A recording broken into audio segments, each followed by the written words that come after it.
Bonjour à toutes et à tous et bienvenue dans l'émission Café Solidarité. Nous sommes là aujourd'hui pour découvrir ou redécouvrir l'engagement solidaire chez Soprasteria.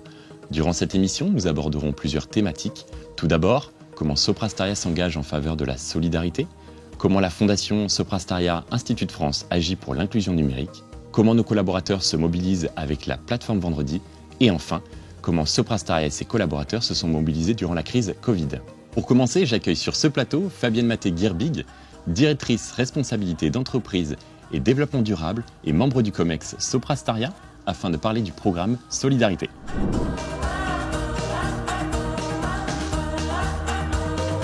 Bonjour Hugo. Bonjour Fabienne. Peux-tu nous expliquer en quelques mots pourquoi le groupe est-il engagé en faveur de la solidarité ? La solidarité fait partie des 4 domaines de la responsabilité d'entreprise du groupe.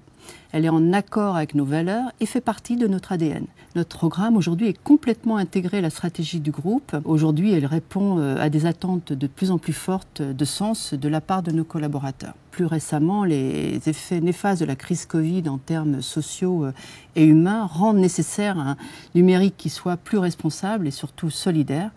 Et enfin, qu'elle ne laisse personne au bord du chemin. Justement, dans ce programme Solidarité, comment l'engagement se matérialise-t-il concrètement ?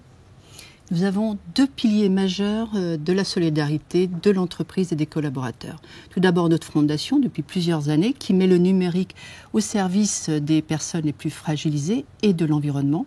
Et plus récemment, la plateforme Vendredi d'engagement solidaire qui offre aux collaborateurs des missions diverses et variées, que ce soit en mécénat de compétences ou en bénévolat. Merci beaucoup Fabienne pour cet éclairage. Nous allons maintenant nous intéresser au premier pilier de ce programme Solidarité, la Fondation Soprasteria Institut de France. Et je rejoins pour cela quelqu'un que tu connais bien, Dominique Lambert, délégué général de la Fondation.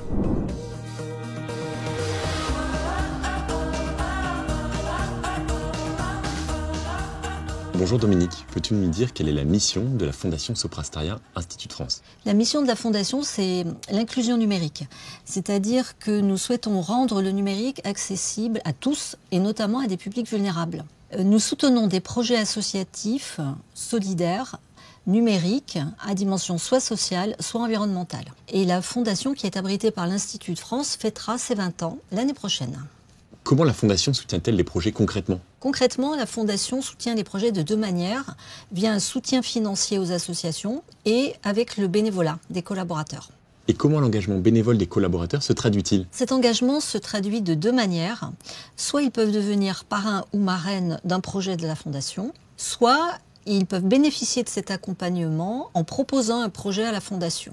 Ces projets doivent rentrer dans le cadre d'intervention de la Fondation et respecter certains critères. Être parrain ou marraine, ça veut dire quoi concrètement ? Alors, être parrain ou marraine, ça veut dire apporter ses compétences aux associations et les aider à faire grandir et à développer leurs projets. Tu disais tout à l'heure, Dominique, que la Fondation allait fêter ses 20 ans l'année prochaine, mais depuis sa création, ça représente combien de projets ? Alors, depuis sa création, la Fondation a soutenu une centaine de projets d'associations avec toujours un accompagnement dans la durée. Peux-tu nous partager un projet phare de la Fondation ? Oui, je pense à un projet d'une association qui s'appelle Adileos, que nous soutenons depuis 2014 et qui a été créé par un collaborateur, Jean-Michel Cotte. Et ce projet est accompagné par une équipe de bénévoles dans plusieurs régions en France. Je vous propose justement de regarder le témoignage de Jean-Michel et des collaborateurs bénévoles en vidéo pour en savoir plus. Tout a commencé il y a 10 ans, lorsque j'ai pris une année sabbatique pour me consacrer à plusieurs projets personnels. Puis je me suis mis à disposition de la Fondation Soprasteria pour mener des cours d'informatique pour des personnes, des jeunes en cours de réinsertion sociale. J'ai été aussi bénévole dans un centre d'accueil de jour de sans domicile fixe. J'ai repris le travail à temps partiel pour pouvoir continuer à partager ces journées avec les personnes sans domicile fixe, car il y a une vraie dimension humaine de partage et d'échange et d'écoute. Après plusieurs années auprès de ces personnes démunies, j'ai décidé de mettre mes compétences informatiques au service des sans domicile fixe en créant une association Adileos pour répondre à un besoin de mise à disposition d'un coffre-fort numérique permettant de sauvegarder les papiers des personnes qui se trouvent à la rue. J'ai eu la chance d'avoir le soutien de la Fondation Soprasteria depuis le début de cette aventure. Ce que je trouve intéressant dans la fondation Soprasteria, c'est qu'au travers des projets que la fondation porte, le groupe Soprasteria joue pleinement son rôle d'acteur économique et social en mettant à disposition de projets ses compétences numériques. Et je trouve qu'au travers de la fondation, Soprasteria se positionne vraiment en tant qu'acteur responsable avec un rayonnement justement social-sociétal.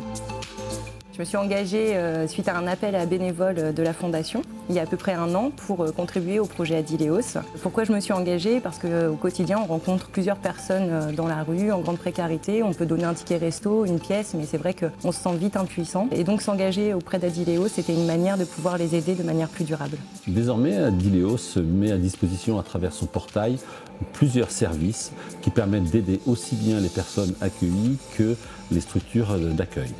Ainsi, on met, au-delà de la consigne numérique solidaire, on met à disposition des logiciels d'alerte météo pour les sans-abri, de gestion de la domiciliation, donc du courrier des personnes qui sont à la rue, ainsi qu'un logiciel de bagagerie. Pour ma part, comme j'ai des compétences en UX/UI, l'objectif c'est de proposer une refonte qui colle au plus près des besoins des structures. Pourquoi aujourd'hui on mène plusieurs entretiens auprès des responsables et des acteurs sociaux pour bien identifier leurs besoins et répondre à leurs attentes. Une équipe est également partie à la rencontre d'une association bénéficiaire de la solution développée par Adileos. Cette association, c'est la Maison de l'Amitié à La Défense. Regardons ensemble le reportage. Alors, la Maison de l'Amitié, c'est une association qui existe depuis plus de 20 ans à La Défense et dont la vocation est d'aller à la rencontre des personnes en situation de grande précarité ou sans-abri qui vivent ou qui sont de passage à La Défense. Donc les personnes sont accueillies de manière inconditionnelle et peuvent venir se mettre à l'abri, se reposer, boire un café, prendre une douche, laver leurs vêtements, voir un médecin, prendre des cours de français et bénéficier d'un accompagnement social. Donc depuis 2017, la Maison de l'Amitié bénéficie de la plateforme Adileos qui comprend plusieurs offres de services. Nous utilisons FISA qui permet de gérer les flux et les activités au sein de la Maison de l'Amitié. Nous utilisons également Suivi. Ce sont les travailleurs sociaux qui utilisent cette partie pour tout ce qui est compte-rendu d'entretien, d'accompagnement social et conservation de documents, ainsi que la partie bagagerie. Voilà un projet inspirant où le digital devient vraiment un vecteur d'inclusion. Des projets inspirants, aux impacts concrets, les collaborateurs peuvent aussi en trouver sur la plateforme Vendredi, qui est le 2e pilier du programme Solidarité en France. Pour en parler, je retrouve sur le plateau Juliette Ramstein, collaboratrice Soprasteria Next, et Michel Montagu, cofondateur et président de l'association Hop Hop Food.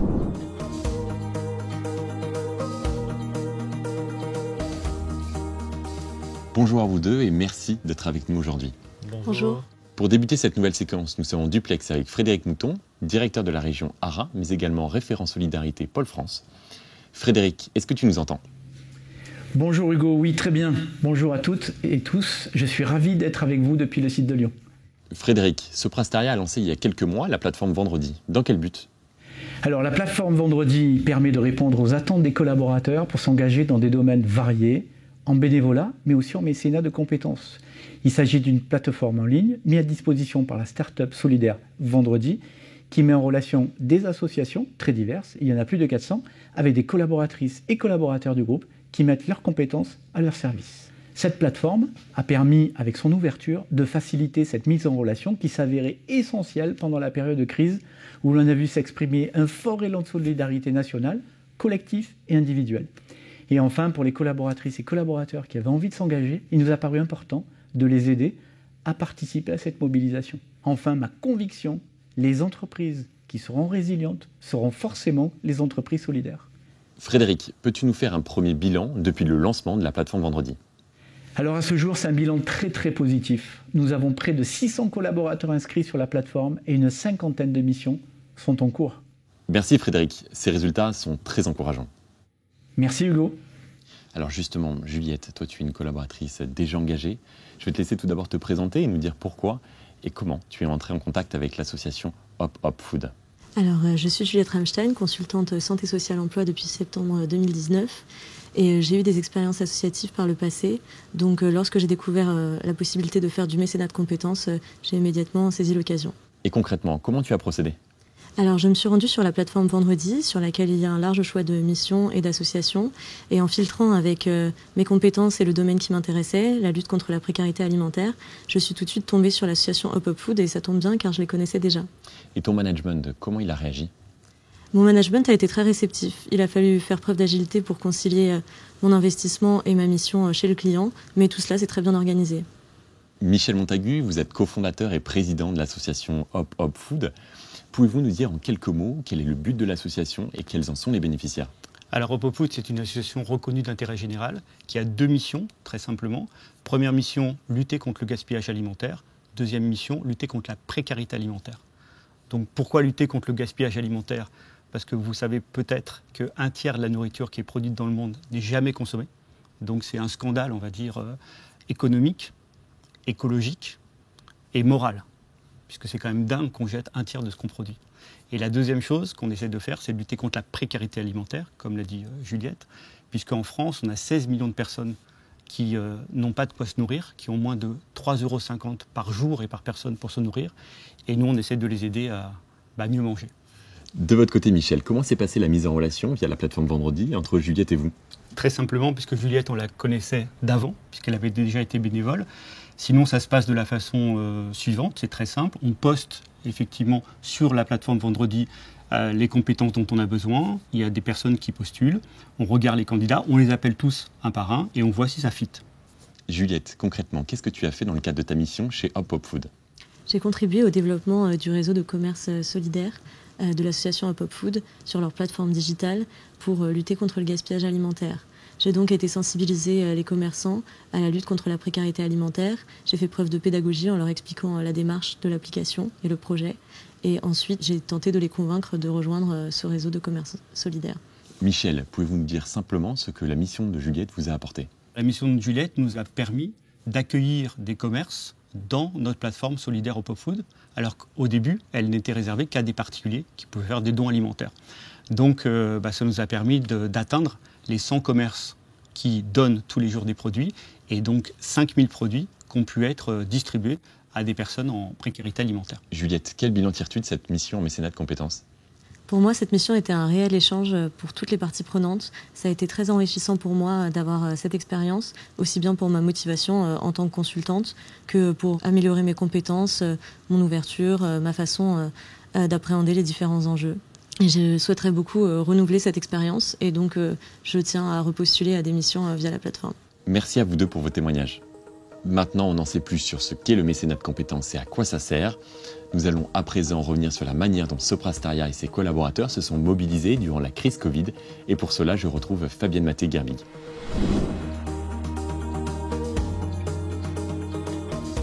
Fabienne, dans la lutte contre le Covid, on a observé un élan de solidarité individuelle et collectif très important.